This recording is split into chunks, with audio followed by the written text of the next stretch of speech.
Assalamualaikum warahmatullahi wabarakatuh. Marhaban ya Ramadan. Mudah-mudahan saya tetap kenyang sehat. Amin. Nama beliau adalah Tuan Guru Haji Ahmad. Tapi beliau lebih familiar dengan nama Tuan Guru Tretetet. Gelar Tretetet itu, konon, disematkan padanya karena beliau gemar tertawa, dan suara tawa beliau serupa itu.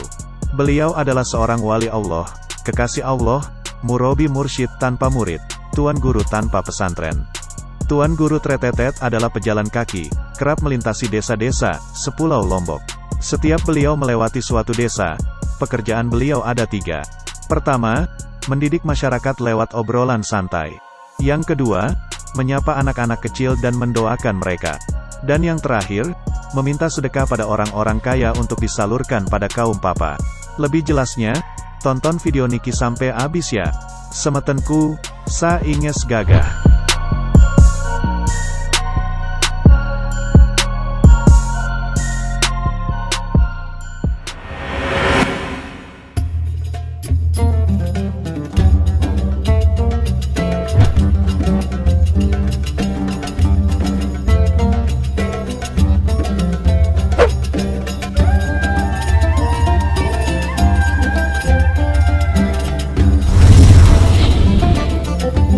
Ketika beliau meninggal, banyak beras diantar ke rumah beliau.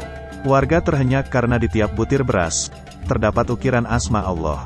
Bahkan butir beras, hormat pada beliau. Sebab, jangankan makan, apapun yang beliau lakukan nama Allah turut serta. Berdiri, Allah. Berjalan, Allah. Tidak ada yang tidak Allah. Semuanya Allah. Ada kisah paling legendaris tentang Tuan Guru Tretetet. Tersebutlah seorang buruh tani asal Dasan Gres, Lombok Timur. Ia ingin sekali melihat menemui Ka'bah. Majikannya sendiri asal Poh Gading, akan berangkat haji lagi tahun ini. Dengan penghasilan sebagai buruh, mungkin 100 tahun lagi ia bisa pergi haji. Tapi suatu hari, tanpa sengaja ia bertemu Tuan Guru Tretetet di jalan. Tiba-tiba Tuan Guru berseru dan menunjuk mukanya. "Haji kamu, Haji, Allah." Si buruh ternganga. Tapi Tuan Guru bahkan memintanya roah, atau selamatan. Dalam keadaan ragu luar biasa, ia memberitahu istri, dan timbullah kepanikan. Bagaimana mau roah, atau selamatan, kalau untuk makan besok siang saja tidak ada? Tapi mereka memutuskan untuk tetap mengundang keluarga dan tetangga, sambil menahan malu. Esok paginya, Tuan Guru datang bersama beberapa orang yang membawa sapi, beras, dan lain sebagainya. "Gorok sapi ini, gorok. Haji kamu, Allah." Kemudian beliau pergi. Si buruh mengundang lebih banyak orang lagi.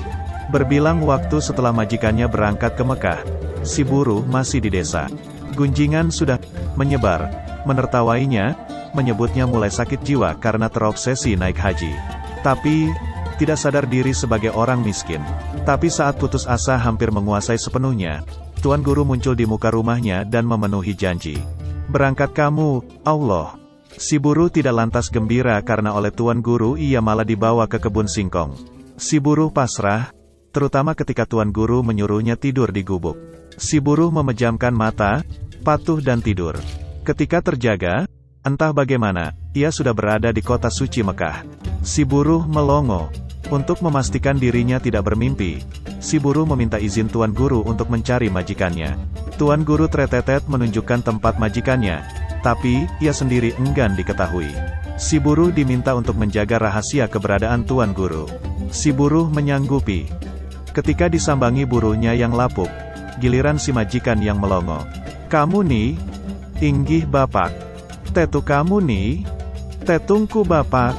"Sai kancem. Ndeku kanggo becerite."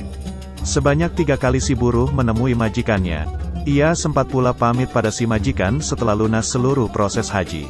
Si buruh pulang dengan proses yang sama, yakni tidur dan tiba-tiba sudah di kebun singkong saja. Tuan Guru Tretetet berseru riang ketika ia terbangun. "Sekarang namamu Muhammad Soleh, terima hajimu.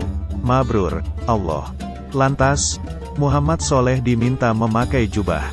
Seumur-umur tidak pernah ia berjubah.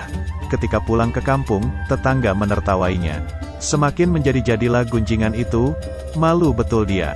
Sampai akhirnya, ketika si majikan pulang ke Lombok dan mengadakan tasyakuran, si majikan menuturkan pertemuannya dengan si buruh di Mekah sebanyak 3 kali. Hebat, hebat, mungkin dia pergi bersama waliullah. Gegerlah orang-orang di kampung itu karena pengakuan si majikan tersebar. Di kemudian hari, si buruh bahkan dianggap sebagai waliullah dan dipertuan gurukan dengan nama Tuan Guru Haji Muhammad Soleh.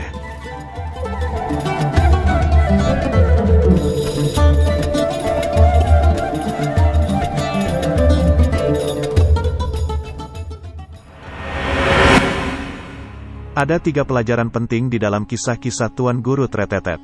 Tidak semua yang bersifat supra-rasional itu berbau jin. Kedekatan spiritual bisa mengakses alam yang lebih tinggi dari alam jin atau alam yang kawan-kawan indigo pun tidak bisa mengaksesnya. Yakni, alam malakut dan jabarut, alam di atas alam nasut. Tidak semua yang bersifat supra-rasional itu tidak berfaedah. Di zaman susah, banyak sufi yang membantu kaum miskin dengan berbagai karomah. Ilmu digunakan untuk mengayomi, menyelamatkan manusia, sekaligus memperteguh iman. Ada sufi yang menjauhi dunia, ada yang terlibat membangun dunia. Memang benar bahwa semua ini adalah Allah. Yang baik adalah Allah, pun yang jahat, begitulah tauhidnya. Semua yang bukan Allah adalah tanda-tanda kebesaran Allah. Surah Ali Imran, 189. Dan tidak mungkin kejahatan mendesain dirinya sendiri sebagai tanda ayat. Hanya Allah yang mampu mendesain tanda ayat. Maka kesimpulannya, semua ini wujud dari kehendak Allah, tapi bukan berarti kita lantas diam terhadap kerusakan. Allah juga memerintahkan kita memperbaiki kerusakan dan melawan para perusak. Tauhid semestinya tidak membuat manusia melarikan diri dari tuntutan zaman. Ada tanggung jawab untuk memperbaiki semampunya. Karena itulah, tauhid, fikih, tasawuf, haruslah bergandengan. Jangan hanya memakai salah satunya, hingga melupakan sisi lainnya. Bagi saya, kemungkaran adalah tanda seru, Allah meminta kita membereskannya. Namun, dengan cara yang anggun, pantas, elegan, dan tanpa menyakiti orang lain.